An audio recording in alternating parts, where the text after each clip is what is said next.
moment or two, we'll be able to do something. Do you have any? And then we'll. The down count starts at 5. Oh, wait a minute. Wait, hold on. Eric, are you, what's your title? Owner, CEO, founder? CEO. CEO? Well, yeah, CEO. Okay, awesome. So Green Goddess Supply. now that we figured that out, we will begin in 5, 4, 3, 2. And it is a very good evening, ladies and gentlemen, our valued listeners of the Are We Here Yet podcast. Tonight, recording under the guise of SMG's Are We Here Yet podcast for the first time. As always, your host, Scott M. Graves, here for another exciting ride in entrepreneurship, urban planning, the arts, a whole bunch of other stuff that we usually like to talk about. Tonight's show focusing mainly in the areas of entrepreneurship and specifically in the cannabis industry as it stands right now in our local area, and probably perhaps we'll touch upon some things on the national level. As always, with us in the studio is our fearless producer extraordinaire, the great Cam McLeod. It's been weeks, Cam McLeod. How are you? You ready for fall, man? I'm so ready. I've already got my pumpkin head. I'm already drinking my pumpkin head, so I'm more than ready for it. And here we are. I wasn't going to go because everybody these days, whether it's TV, radio, whatever, goes, oh, it's fall. It's a pumpkin flavor. I know, right? I'm in the public eye in that opinion, I guess. So. Yeah, but it's good. You can't go wrong there, with but it. You went there, and here we are. And what's it with the shipyard? That is a shipyard pumpkin head. Yes, it's a very appropriate classic. For New Hampshire, correct? Yes, very, very. Cool. Well, our very special guest this evening is a gentleman that I have had the pleasure in the last year to meet. He is a leader in his field and has had a success in a number of industries, and most recently, a tremendous amount of success as the CEO of Green Goddess Supply of Mendon, Massachusetts. Would you welcome Mr. Eric Robichaud? How are you, Eric? I'm doing great. I'm doing awesome. Thank you very much. So you didn't tell me this was a cannabis show. I thought we were talking about camping. It's CA, the same letters. We could talk about camping while imbibing. While camping. Yeah, right. I feel like they go hand in hand. Camping cannabis at the same time, can't you? Right. So, why don't we get started more on the personal side, Eric? Give a little bit of your background, how you got into the business, specifically what it is that you do in the business, that kind of thing. Sure, absolutely. So my original background is in software engineering, very low-level, hardcore software engineering. So I was basically a computer geek for most of my career, probably 25, 30 years or so. And that morphed, kind of evolved as, technology evolved. And, back in the day, it was DOS development programming. Actually, before that was mini computers, and then into the desktops, and it was DOS, and then into Windows, and on and on and on and on. And then everything moved to the web, and there was web development. And as things morphed, the last, I'd say maybe 15 years, it was running an interactive agency. So it was more marketing and branding agency. That's how we presented. But we're a marketing agency with all of the hardcore software engineering talents inside. So when we would develop websites, we had all the software engineering staff and so forth to build out all kinds of really complicated and complex back-end database-driven sites and e-commerce sites and things like that. And one of our clients was, at the time, the largest third-party seller on Amazon. He was having $1 million days. Wow. We did $1 million. And as a result, we were doing a lot of software development for him of back-end systems and report crunching and all kinds of stuff. And there were some issues with Amazon, and Amazon's come a long way with their systems now, but this was back like 2014, 15, 2016 kind of time. Well, not even 16, but 2014, 2015 time frame.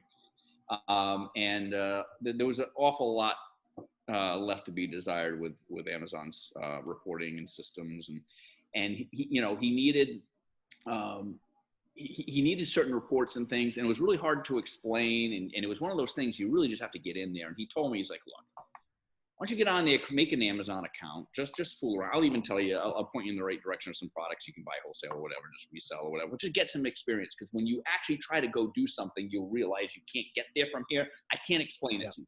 You just got to specifically we're talking about, business owners who are selling on Amazon, and you're looking to get, whether it be marketing info or the e-commerce info itself, transactions kind of a thing. Right, exactly. Like he looked at me when he did a lot of toys and novelties and stuff, and at one point he looks at me, he says, "All I want to know is how many freaking bumpy rings I have. I don't even know.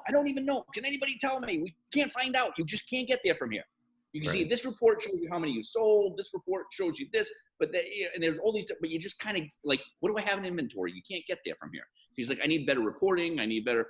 So we set up an Amazon account and we started selling some stuff. And of course, it was really just a skunked works project to learn and to see and feel the pain, which we did. I'm like, I get it now. Okay, I see. And so from that standpoint, it worked. Of course, I'm not out to lose money, so we had a little skunk works project, but we're like, all right, well, what are we going to sell? And let's try to manage this. And like we're going through the process, And so one of the guys that worked for me was sourcing products to sell, and we were doing like slingshot rubber chickens. we had bag of bugs, like little beetles and happy things, happy novelties, right? And things like the little 8-year-old whatever that is, 3rd grade or 4th grader inside, boy inside me was like, yeah. But just whatever, and we're sourcing products, and you learn there are certain criteria that you're looking for and what's a good product for Amazon. Small and lightweight, inexpensive to buy, easy to store, lightweight, easy, cheap to ship, blah, blah, blah, but with good margins. And so you have all these criteria. You probably have about 7 or 8 criteria you're looking for, and no product, meets them all, but, you try to find products that meet the most or whatever. Mm-hmm. And so as he was outsourcing, one day he comes to me, he's like, "Oh my God." He says, "I found the unicorn product." And I'm like, "Okay, well, what is it?" And he's like, "Well," and he was a younger kid. Everyone to me is a kid these days. He was like maybe 20. He was right out of college. I was his first hire, his first job out of college. So he was like maybe 23, 24 at the time. Yeah. And he's very, very straight-laced, kind of, captain of his varsity track team and things, and straight-laced, And he was like, well, I'm like, "What?" He's like, "Well, and he's all kind of embarrassed, and he's like not making eye contact, and I'm like, spit it out. What is it?" He's like, "Well, it's weed pipe." I'm like, "Oh, yeah, sure. Yeah, I know." You referring to the pot? The marijuana? Devil's lettuce. So I was like, "Yeah, oh, sure, I smoke. Yeah, I don't have a problem with that. It's all right."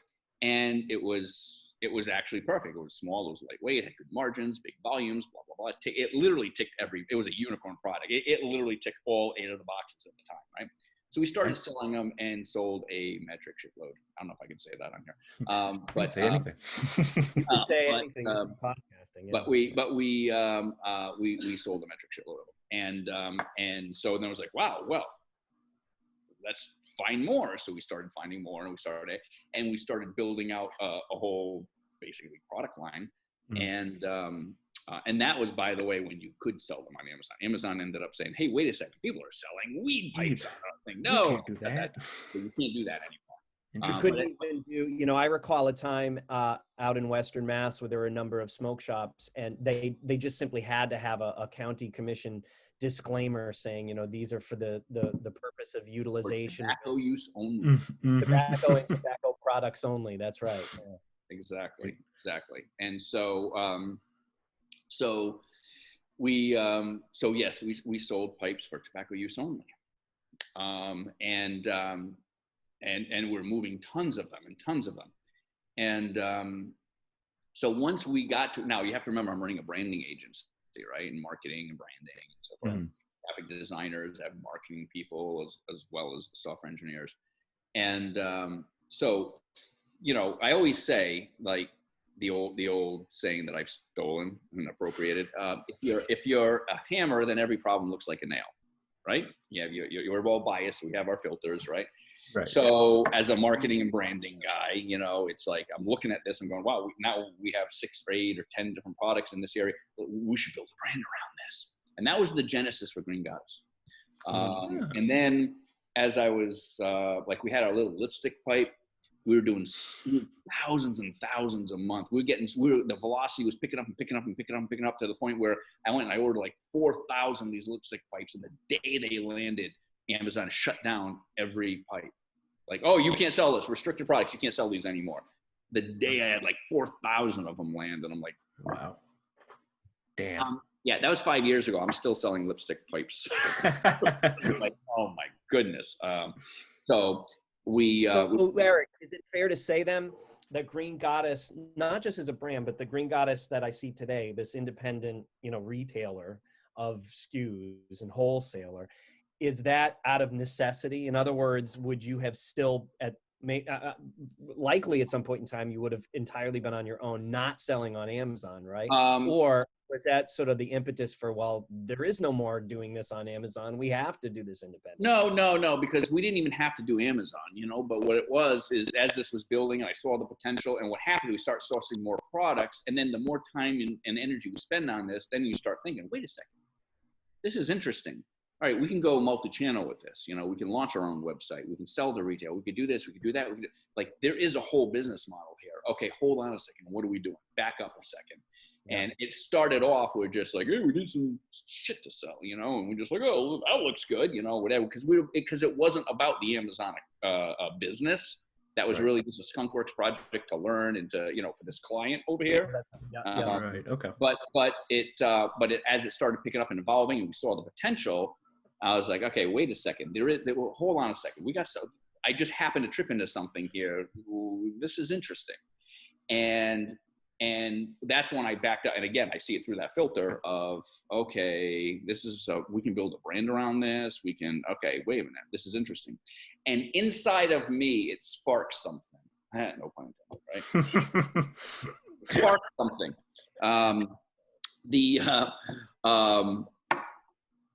I started off in software with my first business back in 1990. I developed consumer software. Okay, so I was a programmer and I built stuff, but it wasn't custom contract projects. I actually started off putting software in a box. We did games and screensavers, children's interactive CD-ROMs, read-to-me storybooks, a lot of movie books and licensed content like Star Trek products and Terminator 2 screensavers and Batman and Robin and Free Willy read-to-me storybooks for kids and a lot of movie tie-ins and stuff like that. And really, actually, for what we were doing, very state-of-the-art type stuff back then. And it was a product business. And then over the years, it shifted. And next thing you know, 20, 25 years later, I'm in more of a services, we're developing custom websites, we're doing service stuff and all that stuff. And I started getting to the point where I was getting burnt out. I was like, and all of a sudden this was a product company again. And this was like, and it was just a breath of fresh air. It's not like some contracts and deliverables and milestones. It's kind of like, hey, I built a widget. You want it? You don't want it? Right, don't buy it. Products don't yell at you. Yeah, products don't yell at you even though they signed approval forms and Right, exactly. So like, all right, you don't like it, I mean, we did develop very high quality products.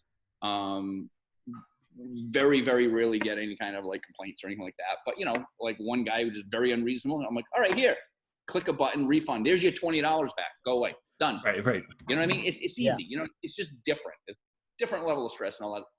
And I was getting burnt out because as a marketing agency, I have to jump for all of my different clients with their deadlines and their thing. And they'd call up like, oh, I need this, I need that. Well, I got this coming up. I got that coming up. And I remember I used to think to myself, it must be nice to only have to worry about yourself. Right. I'm focused on or worried about everybody else's businesses. Yeah. So I was getting burnt out. So that's when and then this was starting to take off. And I said, yeah, let's build a brand around this. Wait a minute, there's some legs here. Right. There's something about the position that you guys are in within the cannabis vertical that's there's businesses that I find attractive because it's like the gold rush. I don't know if that's the way you see it, but in other words, that nobody made any money panning for gold. They all went broke, except for like 2 people that got there first. But the people who started Sears and Roebuck, they made a lot of money, and they kept making money because they were supplying the fundamental tools for everyone else's shot, right? And it's like, you guys, regardless of what happens, and we'll get into this a little bit in a moment, but regardless of what happens on the agricultural side of cannabis, regardless of what happens regulatory and stuff, I mean, you guys have such a breadth of SKUs at this point that you're kind of insulated from a lot of that stuff, or you can pivot a little more easily. Right. So yeah, absolutely. And trust me, that was not by accident, and that's not lost on me. I saw it. We call it picks and shovels. We sold the picks and shovels to the miners. I'm not worried about trying to find that nugget of gold. We're just selling picks and shovels all day. And so it's what we call the accessories market. We're just it's smoking accessories or consumption accessories. And what we did was we took a step back after that early Amazon experience. We said, okay, well, wait a second, let's build a brand around this. And then, I did all my normal branding stuff. Well, who are we? What do we do? What do we stand for? And what I really saw when I started investigating this, I saw a lot of gaps in the marketplace. I saw a lot of needs in the marketplace. One of the things I saw was a decided lack of brands, good quality brands. There were some brands that make specific items. Pax has a really nice vaporizer. Name one other product they make. Right. That's fair. Oil slick dab mats. Okay. Name another product they make. Okay. So, and the head shops and smoke shops were full of generic, no name, crappy, just generic India imports, and stuff, and things that fall apart on you, like gas station brand kind of stuff. You know what I mean? Pipes that not good, thick, heady pipes, but they're so thin that you just look at them sideways and they crack. You know what I mean? They're just crap, a lot of crap. So it's okay, well, there's room to create a brand in here and do a brand extension, okay, and basically build a line of high quality product that we can build around a brand. And so that when someone goes in and gets our grinder and says, this is a really top end, really nice, high quality grinder. I've got this Green Goddess grinder and I'll probably have this for the next 20, 30 years. Okay. And I love my grinder. Then I'm like, oh, I need a rolling tray. They go in, they see a Green Goddess rolling tray. Oh, they make good stuff. You know what I mean? So I want to do that brand.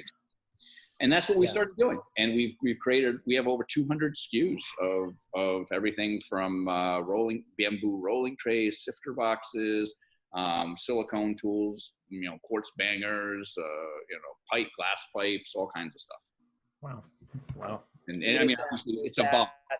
When you have a higher quality, you can see it in for centuries of tobacco smoking, right? It's an experience. There's a culture there wrapped around it. It was a global industry, all that kind of stuff.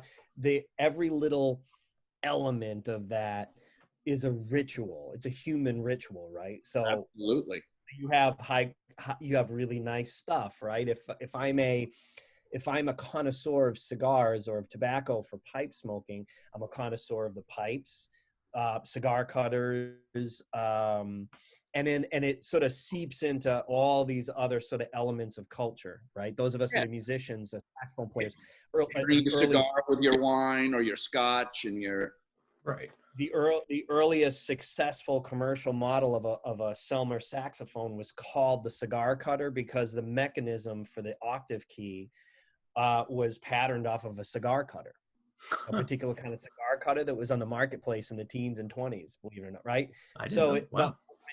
When you have that, and then you incorporate, when you are trying to sell product, when you have a product whose quality equals those traditions, the heritage, the culture, right? That starts to seep into the people's habit. It elevates the whole process, right? I don't know if I'm making sense.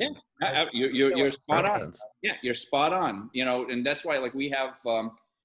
We're also I mean, you know, this goes back like 5-6 years for me now. So, I mean, you know, obviously we've come a long way. We've evolved a long way. Really sat down and thought about, well, okay, wait a sec. We started just kind of a little, you know, I don't want to say it's accidental, but when we just started kind of like, you know, make shit up and go or whatever, and, you know, it wasn't the focus, but then realized, hold on a second, we got something here. What's going on? Now step back, created a strategy and, you know, around the brand, and then use that as our litmus test or our filter for, well, then what products work, what don't, and what are we trying to do here, you know, and then move forward from there.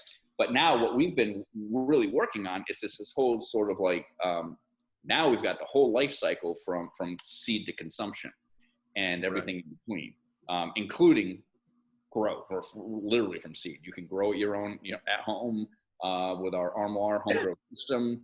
And then once you've grown it and you can store it, you can grind it, roll it, smoke it, you know, well, we have all the tools and everything. And it becomes part of that sort of green lifestyle, that cannabis lifestyle. So like I have a sifter box. I mean, I grind up, I put it in my sifter. I have a really nice bamboo sifter box that sits on my coffee table. You know, so just like what you're saying about tobacco, as it's evolved, you have humidors, people have little desktop humidors, and, you know, and then now they're all really nice. You have like mahogany wood humidors and things like that. We have nice bamboo, you know, rolling trays, sifter boxes, and so forth. And then of course, you know, the pipes and all that fun stuff. And even behind me, I was talking about the Armoire. That's actually, oh, cool. Yeah. my home grow system right there behind me. Oh, right. Oh, damn. Okay. Which looks like a fine piece of furniture. Sure, right? We call it the Armoire. It's designed to look like furniture. But I'll walk over here real quick. I'll give you a little peek. Little tour. Right on. Yeah. That's awesome. And right now, I'm in the phase where I call it a bucket of dirt. I don't even know if you can see it. I got a little sprout going. There Oh, we go. no, yeah, I see it. Yep. It's literally 1 day old. But I just started a brand new grow. That's awesome. And I'm going to close it up. And it's no smell, no sound. Kind of hard to do it with one hand. No smell, no sound. Just kind of just sits there off in the corner. And Does its thing. Wow, that's awesome. So here we are in this kind of like this fascinating time where it feels like the industry as a whole is about to start acting a lot more mature on the grow, the cultivation side, the mass cultivation side. Yet we're still on a national level. We don't have our act together, you know, as a nation, you know, with it being legal in all 50 states. Particular to Massachusetts, we've got changes happening internally within the Cannabis Commission. It has nothing to do with the regulations and stuff itself, mind you, although there's things that they're considering there too. But that now they need to find new members. They have to fill out the Cannabis Commission because they've had some people leave and so forth. So what can you, because I know you also, we should also mention, you know, some time ago you started a discussion group for professionals throughout the industry, right? Regardless of what kind of role that they play. So, I mean, what are things, we still have people that are entering the space, you know, that for the first time. Some of them are mature business people. Some of them are not mature business people and have never done cannabis on top of that. So what are some of the things that people need to really consider, for one, you know, before getting into this? Yeah, so it's that's a broad open. I'm happy to discuss and drill down. It's a very broad open-ended question because it depends on in what way and get into this. Like in what way? It's kind of like if you said, I want to get into food. Right. You want to run a grocery store? You want to be a chef? Bring that down. Do you want to run a restaurant? Do you want to be a chef? Do you want to be a server? Do you want to be a bartender? You want to, like what food? Like that's very, so I hear it all the time. I want to get into cannabis. I want to get into the cannabis industry. Okay. And I'm like, okay, doing what? I mean, there are literally hundreds of different positions. I mean, you want to be a bud tender, which is like retail. There's a lot. I hear that a lot too. Like people really want to, you know, I want to be a bud tender. It'd be so cool. And it's like, I actually think it probably has a lot more cachet sounding to it than it really is. It's basically a retail job. So if you want fries with that, it's like, you know, you want a nug with that. You know, I don't know it's a retail job, you know. But there's retail, there's bud tenders. I mean, there's managers, there's training and training programs, compliance. You have obviously all the business side, the finance and the money side. You have ownership, obviously, management, security issues. And then there's the whole cult. That's all in retail. There's probably 15, 20 different positions, all, you know, based on a whole retail thing. Well, and then there's what kind of demographic do you, if you're going to do some sort of retail, whether it's the, you know, the product itself or products that support the product like yours, who's your market? Right. You know, and we come back to that. There's also the whole cultivation side. You know, in terms of the plant itself, there's the whole, you know, you're doing a grow up. Like now in Massachusetts, what I do like, you know, everything isn't perfect, but they've done some things right versus what other states have been doing. They do have it segmented. You can get all these different licenses because there's some states where it's vertically, like you have to grow your own if what you're selling in your retail store. Which also ends up creating essentially monopolies. What they did was they sliced that vertical, they've sliced it. So you can get a retail only license. And so you can sell, but then you're buying from other cultivators. So now you're creating marketplace. Now you have multiple cultivators that you can buy from, and it expands. And you know, it's not a monopoly, right? And it expands also. It's good for the consumers because it creates more product options.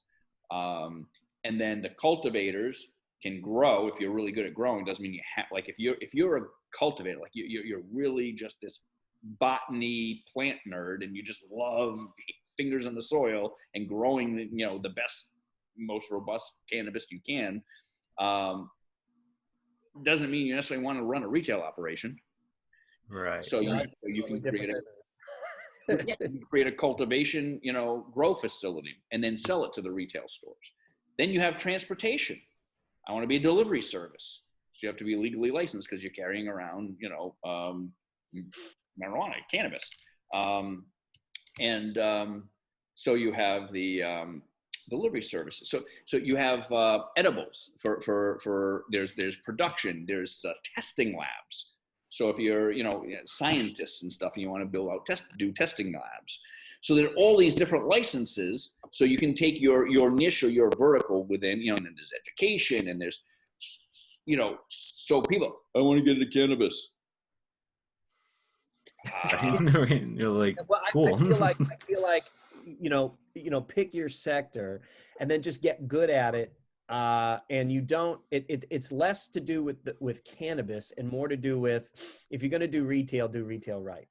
You want to be a good cultivator of cannabis, become a good student first and then master of hydroponics and or indoor growing of various kinds outside of hydroponics or whatever the case may be. You know what I mean? Like, know your fundamentals. If you don't know those and you have no interest in learning them, that particular part of the industry is probably not for you. That would be like some professional advice for our listeners, you know? Right. And yeah, so, but you know, it's interesting. Cannabis industry is poised right now. I mean, obviously we're just starting, so history will tell, but right now it's poised to be the fastest growing industry in human history. Wow. You know, like by order of what, Eric? By order of the gross assets created? Oh, yeah, I'm just like the dollar volume of the industry. Like, you know, like it's a so many $1 billion industry that is poised to be the fastest growing industry in human history, like outpacing how fast did it take, you know, like the auto industry to get to how big it is, or the airplane, you know, travel industry that is the fastest growing, like from 0 to 60, you know, fastest growing industry, and is poised where it could potentially become the largest in terms of raw dollar volume. And it's pretty amazing. And it's the first industry, it may or may not happen, but it's the first industry ever that potentially could be female dominated. Interesting. Really? There are a lot of growers, a lot of women growers. Yeah. Okay, interesting. Now, as the industry is normalized on a national level, and it's not just this whole state to state thing, what does the profile of cultivation look like? Like, without knowing more, it seems to me that it'll end up looking a lot more like the alcohol industry, brewers and distillers and whatnot. In that you'll have a lot of consolidation happening at the very least, region to region, and there'll be a lot less sheer numbers of people who are in cultivation, and there'll be fewer that are larger and that are supplying, not all, but you'll always have probably some choice or more localized cultivation, but that there'll be a couple of very large companies. There'll be the Miller and the Anheuser-Busch's of the world, and then or does cannabis, for various reasons, not follow that track because of yeah, no, it's going to come down to a couple of things. It's going to come down, and unfortunately, part of it is politics and sheer will. So, for example, like all this debate over the last few years about net neutrality. I remember going way back into the late 80s and early 90s when they put their foot down and said, the internet, we're going to protect the internet, net neutrality. We're going to, it's an open, internet. You can't start charging like for the fast lane and slow down certain traffic or whatever, so there's an equality of traffic. It can't say like this guy's traffic's more important than that guy's, there's an equality. But also, like e-commerce, like no taxes, they'll treat it like interstate commerce and, and that sort of thing. So they said very early that the U.S. government clamped down on this and said, hold on a second, back up a minute here. We're going to protect this fledgling thing, because if we turn around and allowed like all that, we could just kill this thing. We could just crush it with regulation, crush it with, have the big companies come in and all of a sudden, the government funded that. The government, it was, I think, the history of the internet, right? And it was a government project. It was a government, Defense Department project, and related to the Cold War and nuclear war and all that kind of stuff. And so then they basically turned it over to the public, privatized it and so forth, but put regulations in place so that the private companies like AT&T and this one and that one couldn't come in, and Comcast and whatever could not come in and use their monopoly power and basically, take it over.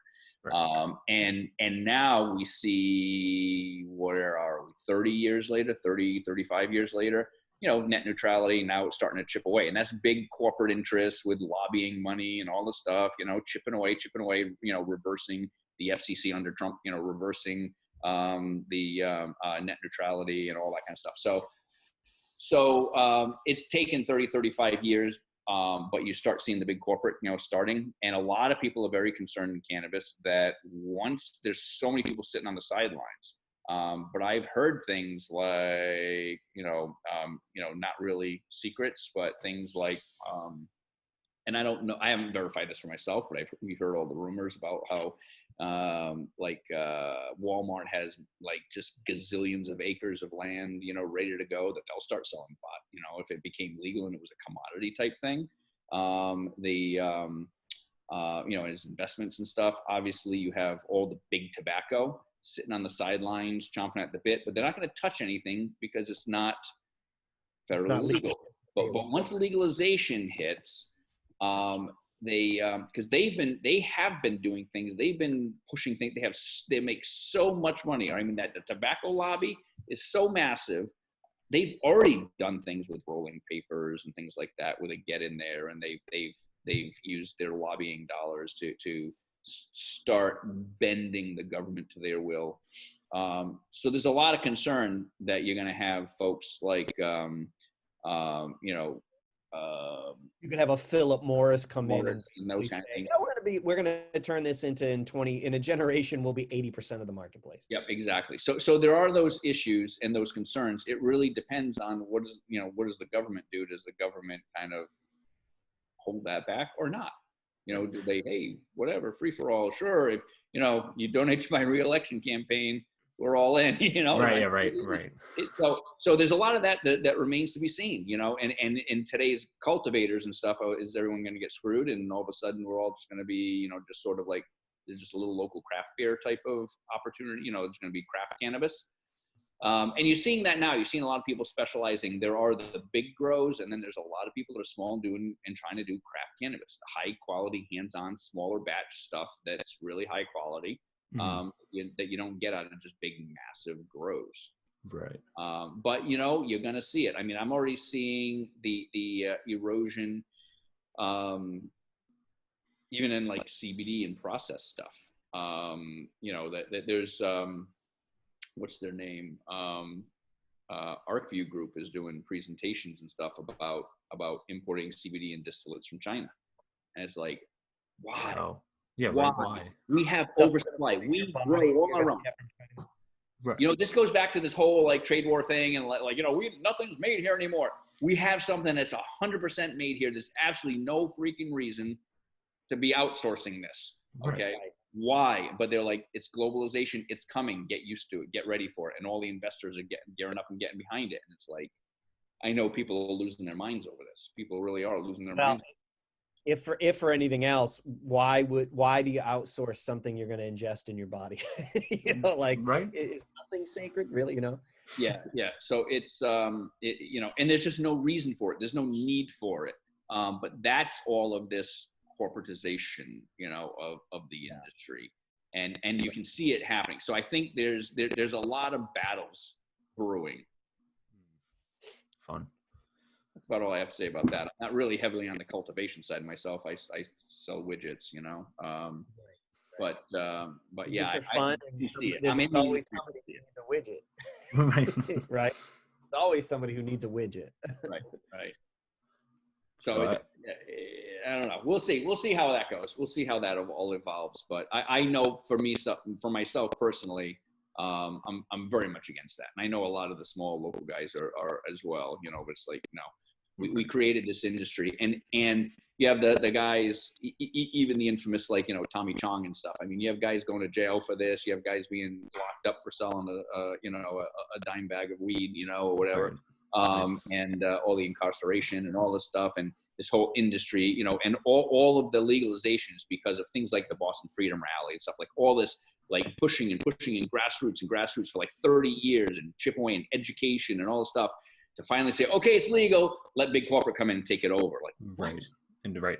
I know there's a lot of pushback, you know, as if the little guy hasn't earned his stripes. Yeah, I mean, right.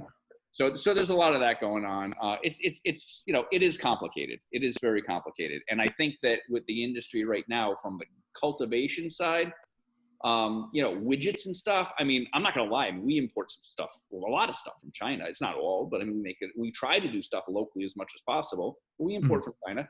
There's a lot of stuff that just isn't made here. You just can't get it, or whatever, components or the parts, or, you know, and so forth. And, you know, it's globalization, and that's just, I'm stepping into it is what it is. Okay. Right. But this is the beginning. We're at the start. There is no already, like, it is what it is. And, you know, generations before us, like, you know, not just one guy, I can't, you know, shoveling shit against the tide. There's a whole new industry that we're right at the beginning of. Why are we even going to open the door to that? So I'm obviously, personally, when it comes to like CBD and isolate and distillates and all that stuff, personally, I'm very against imports. Right. Yeah, and that this is sort of what brought the two of us together, because you know, this whole effort to try to take certain products of yours and not have to go overseas to get them. Right. Because the fact of the matter is, 30 plus years of American corporate interest outsourcing all of this stuff to somewhere else. There's certain products made out of certain materials that we just don't make here anymore. But this cannabis is the first in a long time of industries that present an opportunity for us to start making some of this stuff here again. We do right now. 100% of all of our cannabis, hemp flower, CBD, and all the extracts, it's all made here. Why would you even start to get rid of it? Right. It's ridiculous. It's absolutely ridiculous. Obviously, the Chinese and others, and just global investors, obviously they're behind the big money, and the dark money is behind it because they want to sell into the market. But we don't need it. We got plenty right here. Let's keep it that way.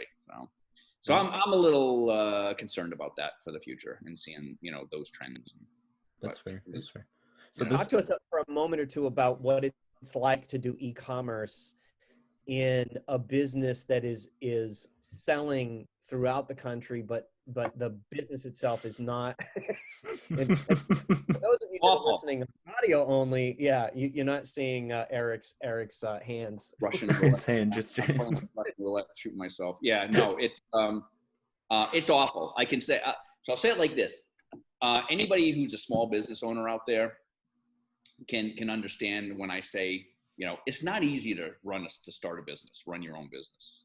I know, and look at me, I run my own business. So I get the allure, I get the desire and the need and being entrepreneurial. But, we all know the statistics of the ultra high percentages of businesses that failed, some more than others, like restaurants. So it's like 80% don't even make it 5 years and blah, blah, blah, and all these numbers and stuff. It's really hard to run, with all the regulation, the rules and hiring and firing, what you can do, can't do, and HR issues and this and that and the other. And you have the taxes and the payroll and all the other regulations and product safety issues. And then you have to have all these insurances and you have payroll and taxes and healthcare and all. I mean, there's just so much that you're a little guy and it's like daunting. It's really daunting and it's hard to start a business. Okay. And so anybody who runs a small business is listening to this, shaking their head, going, yes, yeah, I get it. Right. They all agree. Okay. Now put a bookmark in that.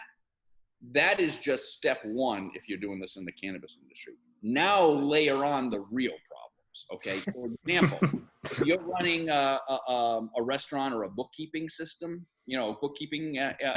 business, you don't have to worry about coming in the morning and finding out that your credit card processing merchant account was just shut off.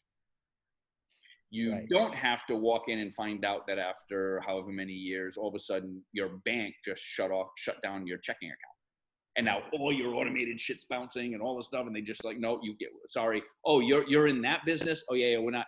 And I've had things like with myself, like, to get a credit card processing account, merchant account, and all the applications and all the stuff you have to do. It can take weeks or months. And especially, and in this industry, it's harder. Like if you're running a gym, you might be able to get one in anywhere from a week or two or whatever and get up and running with it. But in this industry, you're selling CBD? No, we're not doing CBD. We're not doing, like, trying to find a processor that will do what they call high risk products, like the like pipes and or CBD or hemp flower or any of these kinds of products.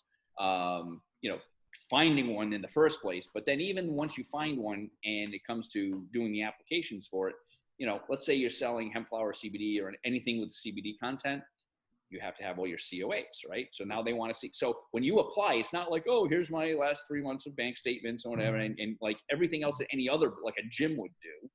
You have to do all that. Plus, now here are all my COAs. Now here, it's like the paperwork is 3 times greater.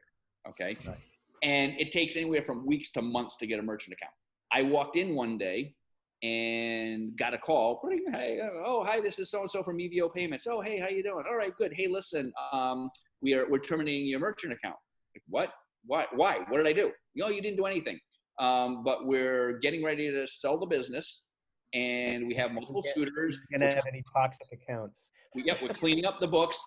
We were one of 3,000 accounts that they terminated because anybody selling any kind of pipes or stuff, anybody in smoking stuff or CBD or whatever, 3,000 merchants overnight like that because they wanted to sell the business and they wanted kind of a clean book of business. I can attest to this because the first time you and I connected in person at your office, you had just found that out and we're dealing when we showed up. And that's major. If you're in e-commerce selling online and can't process credit cards, hello, I mean, that's death, right? So I was like, what? And so she was very gracious. She called me on a Tuesday and she says, we'll give you till the end of the week. I'm like, okay, so I've got 3.5 days or whatever it was at the time, or 4.5 days, right? To get up and running. I'm like, not happening. Right? Not just figure it out, No, not happening. Like what? I mean, complete and utter disruption. And you go through all these hassles and issues and problems and whatever. And like 3 months later, I get a call. Hi, this is Brad from, I'm calling with EVO Payments. And I'm like, oh yeah, we don't use you guys anymore. No, I know, I used to be a customer, right? Yeah. Well, we want to get you back. Because I was actually with this company, we bought EVO Payments and everything, but we saw they let all these accounts go, but we actually want those back. We didn't want, like, we wouldn't have had them let you go. Right. Huh. I'm Oh like, my well, great. That would have been nice to have known 3 months ago. Months ago, right. I'm already gone. Like what, you know? So, I mean, nothing to do with us at all. I'm like, you're terminating us? We have a spotless record. We have no chargebacks. Like, we're a great customer. We've been with you for 3.5 years. Nope. Wow. So, but bringing back to the original point is, these are the things that keep you up at night. If I'm running a gym, these are not things that a normal or otherwise traditional business has to worry about. So you take, as hard it is to run a small business, now layer on bank issues, credit card processing issues, advertising. I can't advertise for years. I couldn't advertise on Facebook. I can't run, you know, I'm sure you've probably seen, if you have a small business, you get hammered with all of the, you know, we're an agency, we're going to show you how to, like, advertise on Facebook and scale your bit. Yeah. I get them all day long, and every single one of them is spam, because like they're hammering me all day long. We'll help you with your ads. We'll help you with your ads. I'm like, I can't advertise. Okay. Now it's gotten so bad. They just shut down your Instagram pages. They shut down your Facebook pages. Even forget you can't advertise. Okay. That's a given, but you can't have a static page that you can contribute content to, like everybody. They're shutting down, like, oh, if you have weed or you know, I'm like, what if we're like, you're cultivation, you know, you're a botanist, and no, pictures of cannabis, they shut you down. You know, all these issues. And it's like, now the latest thing, they've even upped it one more. They've taken my website and greengoddesssupply.com on Facebook.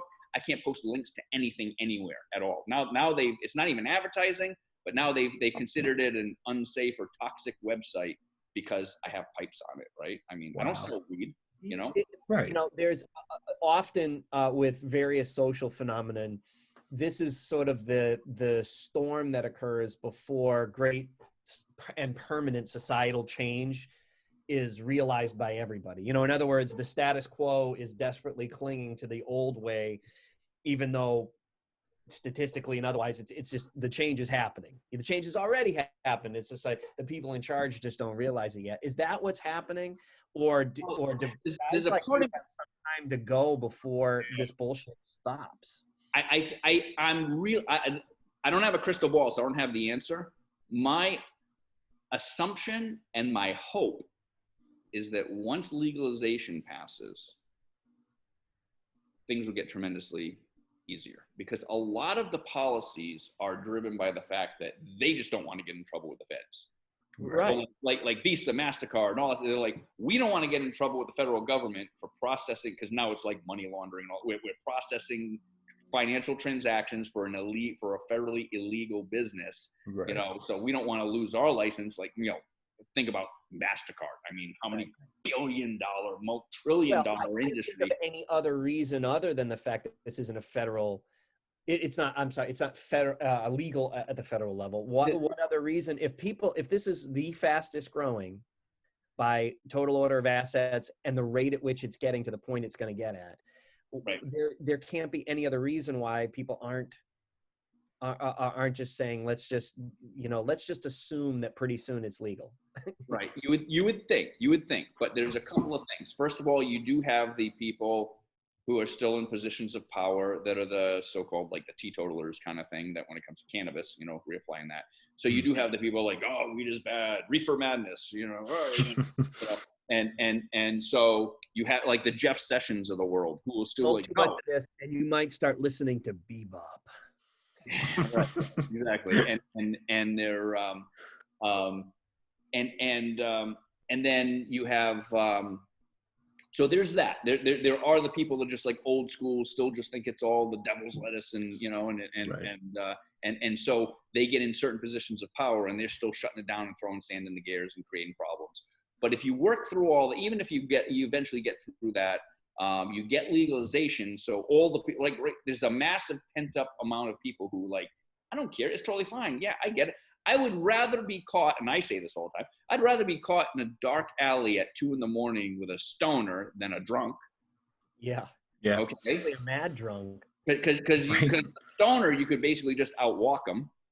Not outrun them. You could outwalk them, right? And they don't get belligerent, you know, mean drunks and all that, and they want to fight and everything else. But the stoner's like, dude, yeah. Right. Any Doritos, man? Right. So, but it's here. Let me toss him a cookie and get away. But, you know, but but the thing is that aside from all of that, and when you get legalization, the other problem though is also, even like, let's say like in the case of a Facebook, it's what they call community standards. All right, alcohol is not illegal, but you still can't advertise.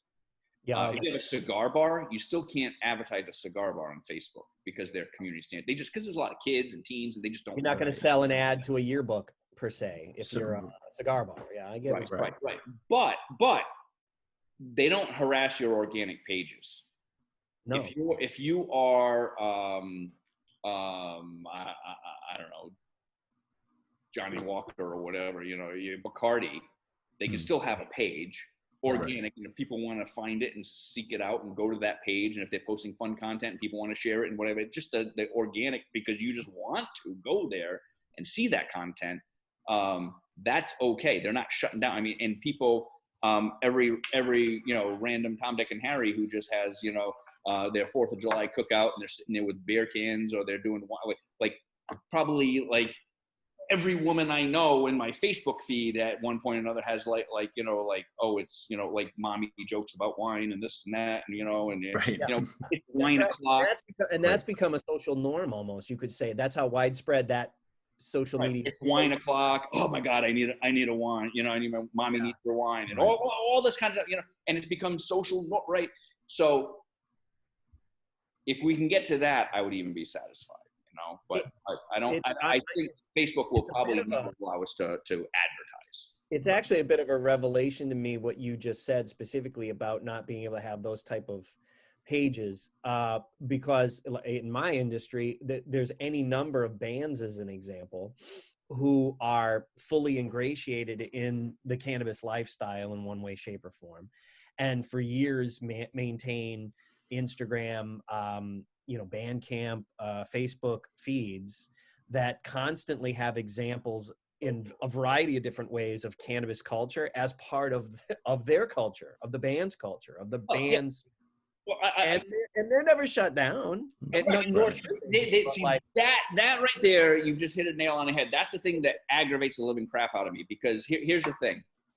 Like, we have the Armoire grow system, right? So I have Instagram pages and I have Facebook pages for the Armoire grow system. So we have pictures of plants because you're growing plants in it. I'm selling hardware. It's hardware for people to grow in legal states where it's legal to grow. We sell hardware. But what we found is when we tried to not show any plants, it's almost impossible, because people are like, well, what does it do? What's it? You know, you get good plants. Like, people want, what are the results? Right. They want to see the results. They want to see what you're growing it. It's impossible. And people just naturally want to see that. So the thing is, if I'm just showing my hardware here, I'm just showing my lovely little Armoire home grow system, right?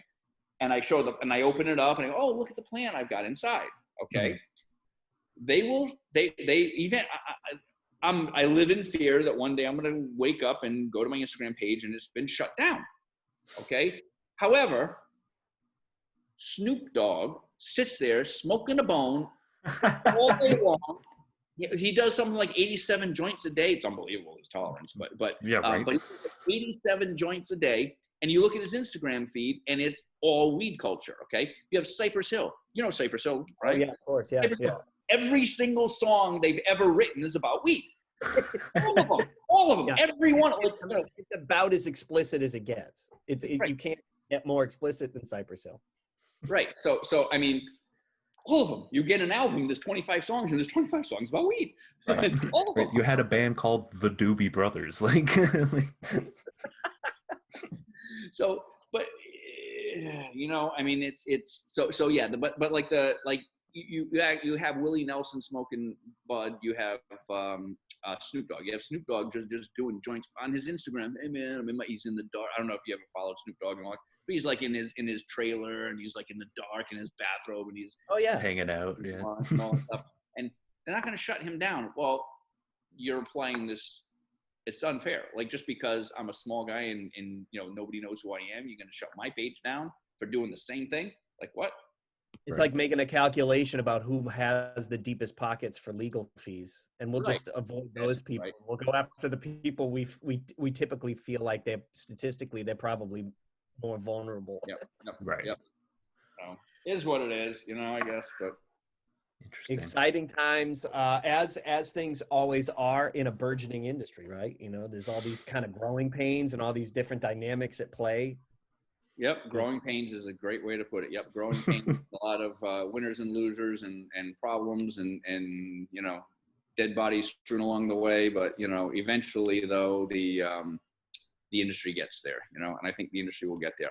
I do believe, and I've said this going back over a year ago, that I said legalization, I don't see anything happening until after the election. Obviously now we're so close, it's a no-brainer. But I even said this about almost 2 years ago, a couple of years ago, I said, ain't nothing's gonna happen, okay? Because you have, this was my opinion, personal opinion, so that's my opinion alert. But I felt, we're in a two-party system, and I believe that you have the Democrats the liberals would legalize, all right, but they don't have the power. They don't have the presidency. They don't have the Senate. Okay, right. So they don't have the ability to. Okay, and then the Republicans, because they have the more conservative base and a more conservative anti-pot base, in general, the American public is like 70% in support, but they still have those Jeff Sessions and and so forth. So they don't want to rock the boat. And I think that they want to wait until after the election. They don't want to lose an election. Nobody wants to, the guys running for Congress, nobody wants to stick their neck out. So the Republicans have the power, but politically don't want to stick their neck out. Right. The Democrats would do it, but don't have the power. So it's a stalemate. Nobody's doing anything until I think we get after the election. After the election, then it's water under the bridge. It is what it is. I bet you some movement. That's fair. That's fair. That's a fair hypothesis. Generated throughout the vertical, it has to only be a matter of time.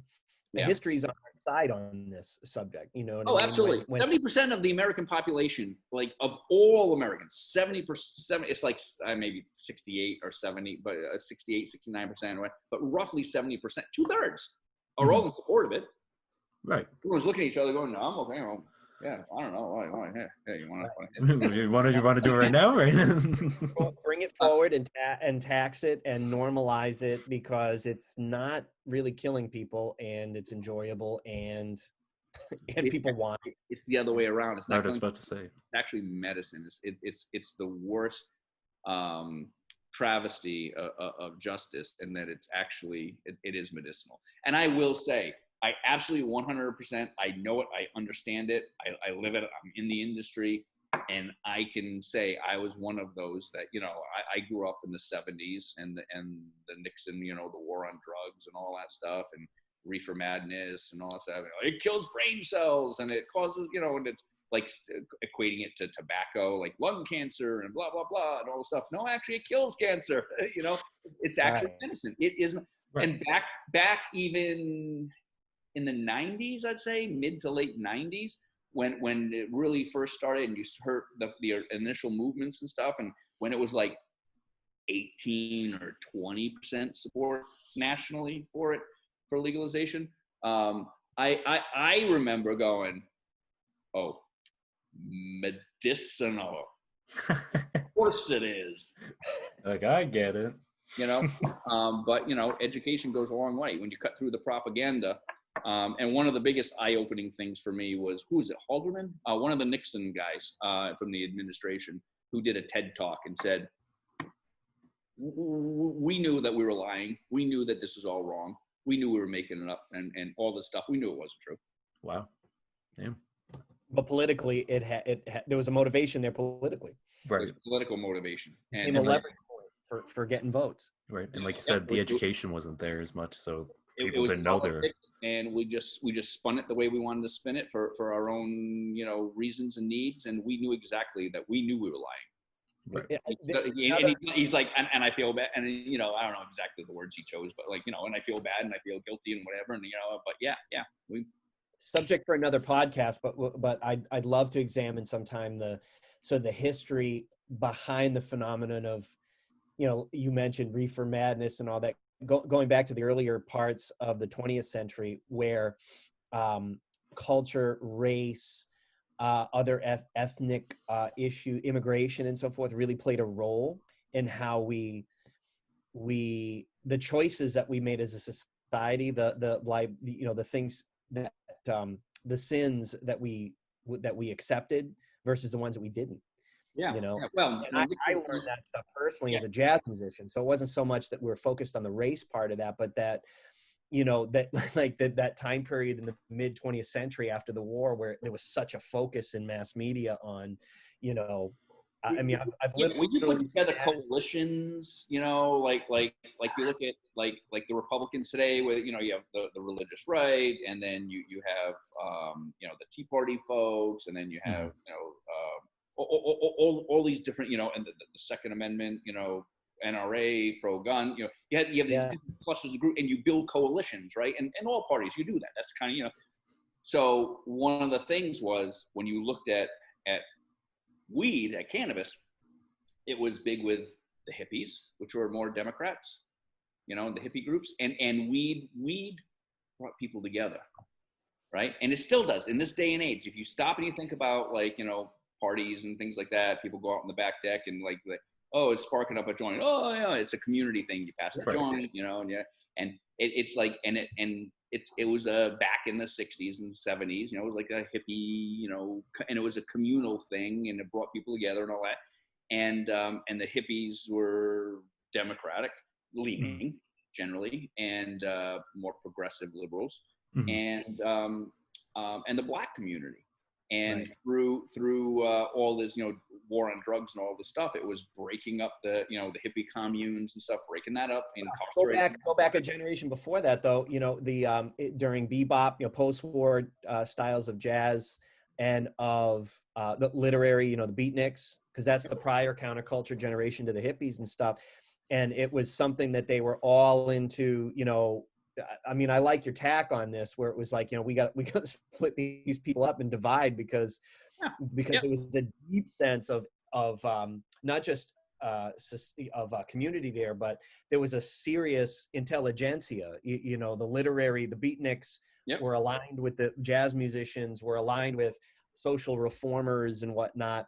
And there were industries like hemp, you know, that were very successful industries in the country that I don't buy into the idea that that it was strictly to end the hemp industry in the country, but I think that there were people that probably went with it, with the anti, you know, reefer thing, because it also had that side effect potentially that they could that their marketplace, their synthetics marketplace and their chemical-based products marketplace could take advantage of that. You know what I mean? And get rid of hemp. William Hearst.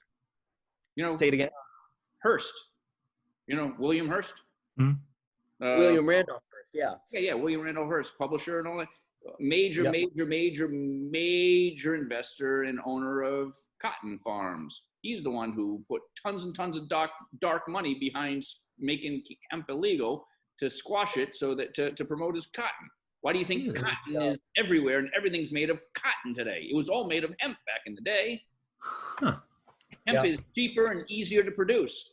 But William Randolph Hearst was a multi-bajillionaire who had and threw his money behind and lobbied and had a lot of political pull and all that stuff. He was huge behind outlawing hemp because it was and it just makes sense because there's a lot of product that was made that hemp, you know,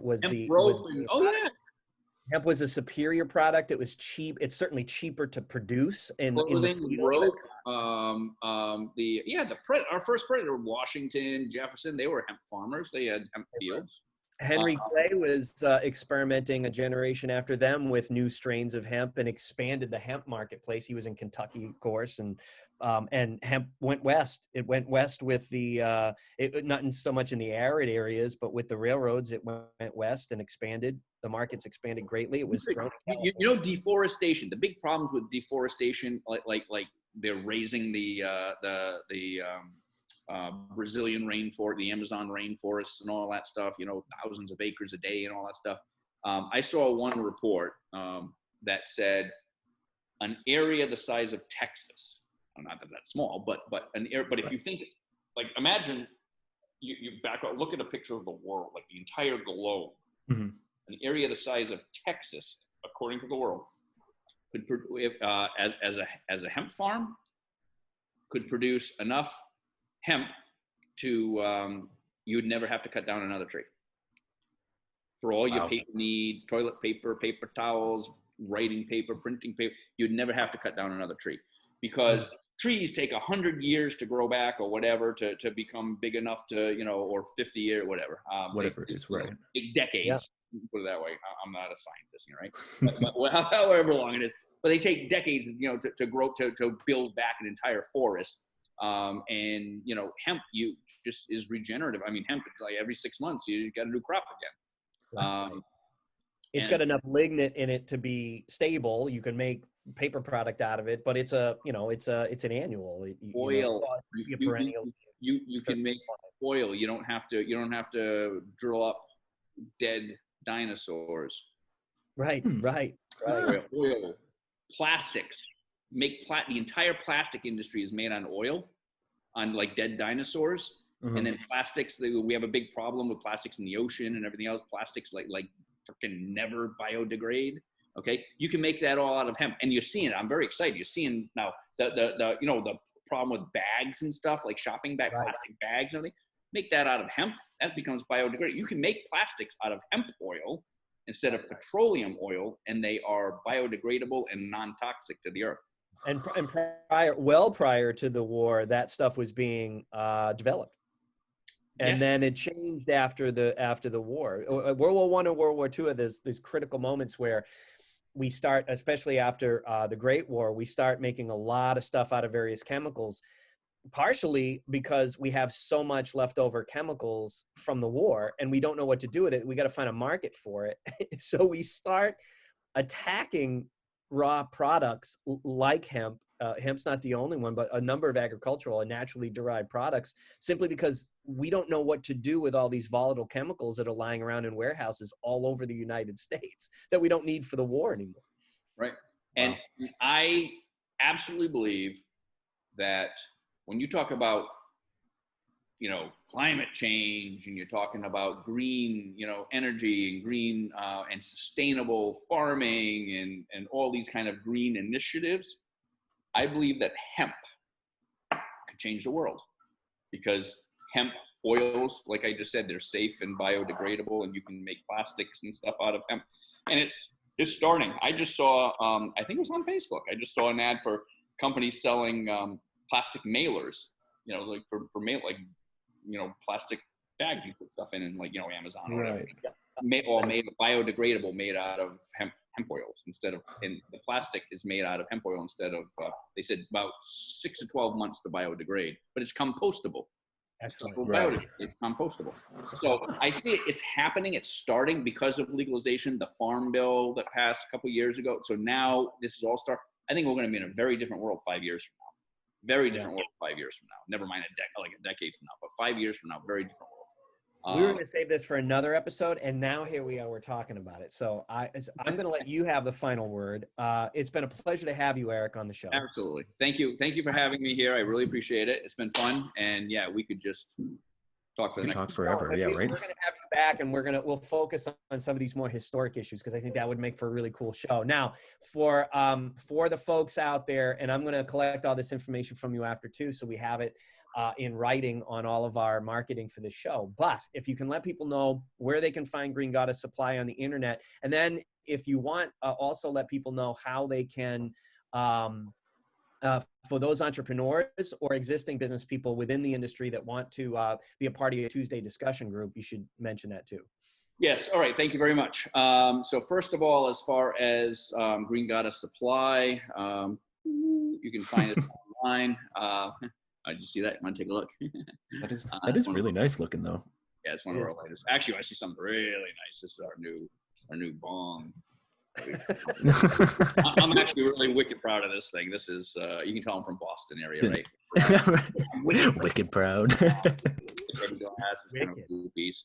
We're at on the internet, www.greengoddesssupply.com, all spelled out. There are 3 S's in a row because there's a double S for goddess and then another S for supply. That trips up some people. But greengoddesssupply.com, you see we have a couple hundred product SKUs of everything from grinders, pipes, obviously lighters, up and down the line. The sifter boxes are very popular. And check your local stores.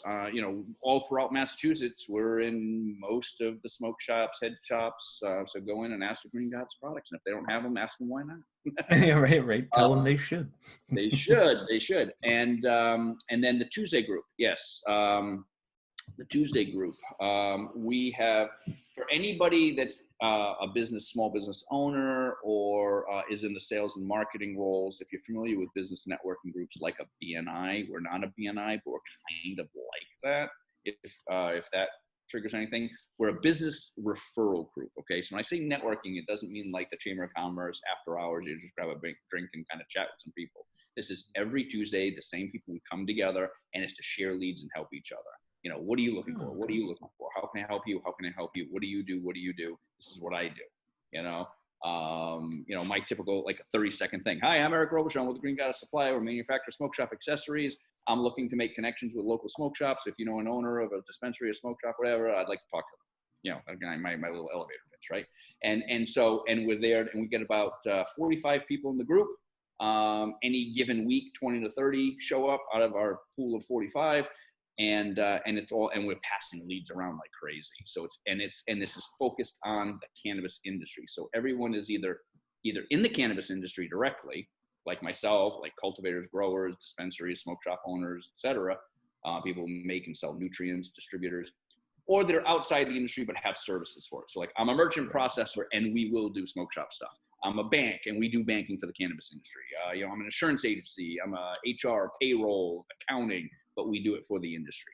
And it's a great thing. And right now we usually meet in Mendon, Mass every Tuesday for lunch at the Greenhouse Pub, but because of COVID, we can't have groups too big, our size, meeting for lunch and that sort of, so we're doing it on Zoom. So they can reach out to me. My email, it's Eric, E-R-I-C, Eric at greengoddesssupply.com. Reach out to me and I can send you the information about how to get into our Zoom meeting. Cool. Oh yeah. Once again, to our listeners, we've been talking to CEO of Green Goddess Supply, Mr. Eric Robichaud. It's been a lot of fun talking with you tonight. Same here. Thanks for having me. It was a good time. Great. Thanks for coming on. Our fall interview schedule started with you, Eric. Right. It was a fun time. Oh, perfect nice. start. I feel privileged. and here he is, Cam McLeod, our fearless producer. You've had fun now. Now you're gonna go toke up after this. I can tell you've been. I am. Now that I've let's get going. right. Now that we've had the podcast. Ooh. Nice blue. Magic Dragon. I like that. That's a good name for it. Be looking for our of the new latest iteration of the Are We Here Yet podcast, the SMG's Are We Here Yet podcast at smgravesassociates.com. Coming your way a little later here in the month of September. And by going there, you'll find all kinds of exciting news about the podcast and about the projects we have going on in and around our region, helping entrepreneurs get their businesses off the ground. Guys, it's been a pleasure and look forward to next time. Have a great night. Awesome. Have a great night. Good job, guys. Thank you very much. Thank you. Thanks, Eric.